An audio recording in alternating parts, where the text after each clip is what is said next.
Thanks very much. Michael Birnbaum, Washington Post. Secretary Blinken, President Zelensky in the last few days has signaled some openness to abandoning Ukraine's effort to regain all of its territory by force in exchange for NATO membership. I wanted to ask what you thought about that strategy, if you thought that was a good idea, and particularly if you thought it was realistic, given that President Trump is about to come into office. And second, a question on South Korea and President Yoon. I and maybe some of us in the press corps were with you in March at the Summit for Democracy in Seoul. Was it a mistake in retrospect to host a democracy summit in South Korea?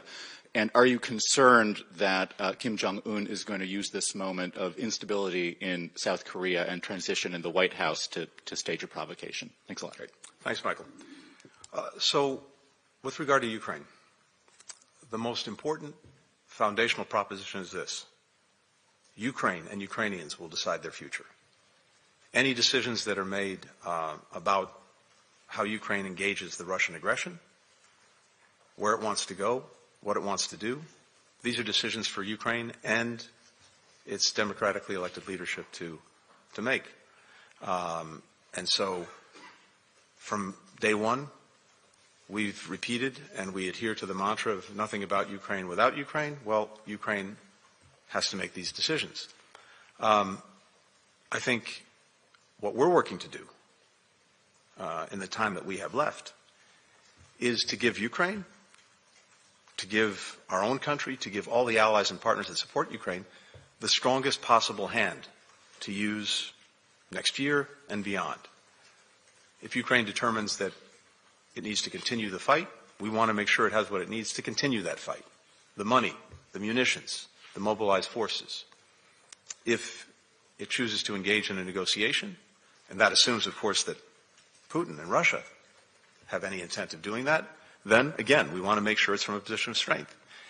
And from my perspective, I think what I'm trying to do, not just with Ukraine, but across the board, is to give the incoming administration the strongest hand to play in all of these areas, and to pass the baton in a way that they can hit the ground running, because the world doesn't stop just because we have a political transition underway in the United States. So that's what we're focused on. That's what I'm focused on in the remaining time. When it comes to South Korea, let me just say this. We're obviously watching the developments very closely. This is one of our closest partners and allies around the world. We welcome President Yoon's statement withdrawing the martial law order, and there was a unanimous vote in the National Assembly to reject the decision, and he followed up on that.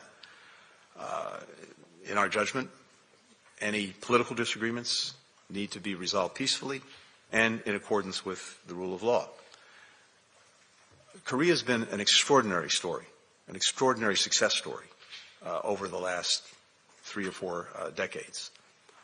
And the story that it tells of building this strong democracy, and one, again, where we see the institutions functioning as they should, is one that we thought was important to amplify and to show. And of course, with Korea wanting to take on the Summit for Democracy, we were delighted at that, and we had a very successful summit.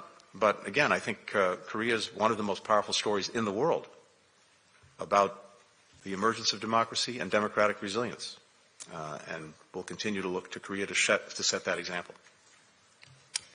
For the next question, Ciaran Sunderland with DPA.